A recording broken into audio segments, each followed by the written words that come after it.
Right, ladies and gentlemen, this is a very scarce and unusual Georgian book, 1813, a real period piece from the era of the picturesque and romantic sensibility and so on. It's called The Philosophy of Nature, or the Influence of Scenery on the Mind and Heart. It's anonymous, but if you look the title up on the internet, you'll find the author, who I've now forgotten, and it gives you a whole history of how he was a struggling writer who suddenly found a patron, was able to publish this work, which became very successful and sort of made his name. It's in its original, or an original, sort of early 19th century binding, fairly knocked around with missing strips at top and bottom, but it's still fairly sound. It's a bit sort of grubby, but the text block is sound and fairly clean. It's one of 2 volumes, but as the contents are entirely sort of separate sections, that doesn't particularly matter in terms of reading material. It's about exactly what it says.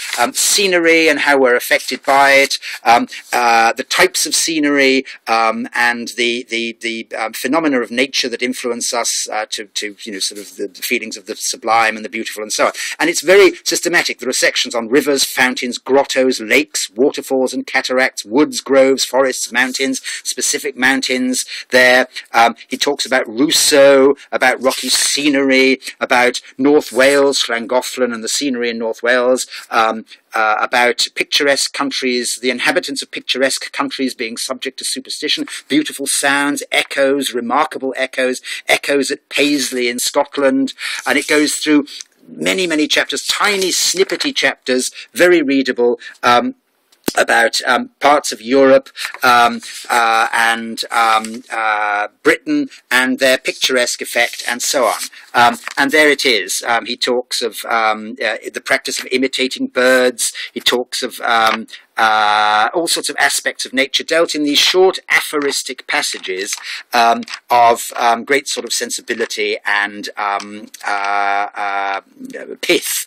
On the international Abe Books 140 million volume book site, there is a set of 2 volumes of this, volume 1 and 2, priced at £225, and that's it basically. This is just the first volume, but obviously it's missing its second volume. But as I say, it's entirely separate sections, so it has some appeal and effect. This rare picturesque book of 1813. Thanks very much indeed. You can find the title page, The Philosophy of Nature, or The Influences of Scenery on the Mind and Heart. Thanks so much. Bye.